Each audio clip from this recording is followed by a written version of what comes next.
Our lesson for today is the 7 P's of marketing. These are the variables that managers and owners of businesses can control in the market that is known not to be fixed.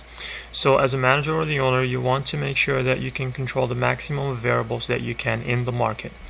So the list originally started with 5 P's and then 2 more P's were introduced. Let's list all of them and then we'll explain each one by itself. The first one is product, second price, followed by promotion, place, packaging, positioning, and people. The first variable is product. Product we're talking, or services. We're talking about what you're going to be introducing to the market. The first thing, as you are introducing the product, you have to make sure that you look at it as an outsider.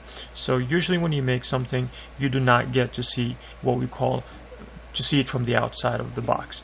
So usually it's highly recommended that you step back and look at your product with a different eye. Even if you have to hire somebody from outside and ask them what do they think about the product, conduct a survey if you have to. If you have enough money to do that, conduct a survey and ask people how they would look at the service or the product you're introducing and ask for feedback. Also look at the competition in the market. What kind of products they have? How similar is it to yours? Are you going to survive the market if you introduce your product or not? Moving on to price.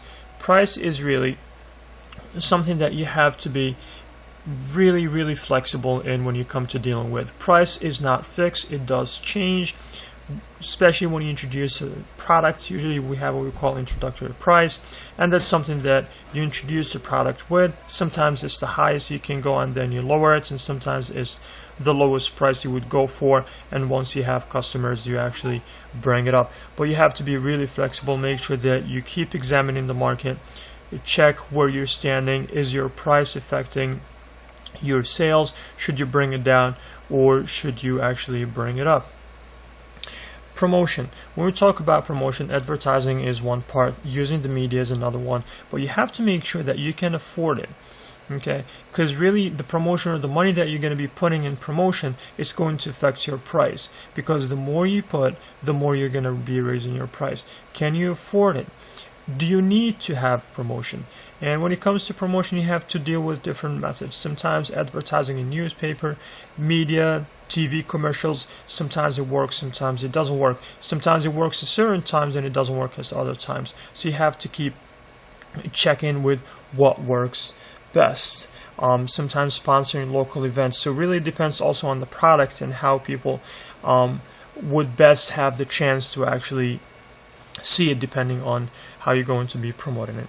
Talking about place. Each product and service has to have a place where it will interact with consumers. Do you want to be your own supplier, meaning you'll be manufacturing the product and supplying yourself, or do you want to have actually supply it to others where they would take it to different stores and try to sell it? Even when we're talking about stores, do you want it to go to big stores? Do you want it to go to retail stores? What's the likelihood of the product being sold at one place and not another? Do you want to have a mixture of places? That's another thing that you have to be examining. Packaging is really very important. The rest are important as well, but when it comes to packaging, this is the image that you have in the market. The consumer will come, and that's the first thing that we'll see. This is talking about product. When it comes to service, usually we're talking about the people that are actually delivering the service. But when we're talking about product packaging, you want to make sure that the people, when they come and they experience that first look at your packaging, they will get the best out of it. You want to give them the best image that you can get about the product, enough information. This is really what we call the genie on the box, not in the box, on the box. You want to have your product on the box while the physical product is in the box. When it comes to positioning here, you're talking about 2 different positionings. The positioning in the market, meaning comparing to other products. Do you want it to be the highest in the chain? Do you want it to be in the middle? Do you want it to be the bottom one, more like a generic product? That's one thing. The positioning in the people's mind, that once they have that experience with your product, do you want them to have a positive or a negative? Because usually there is no neutral experience. Usually it's either positive or negative. How do you want your product to be, and how do you want it to be positioned, again, in the market and in the mind of people? And the last one is people. We're not talking about consumers, we're talking about your people.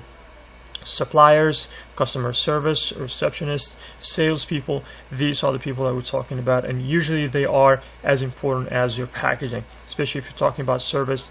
Really, people are the main part.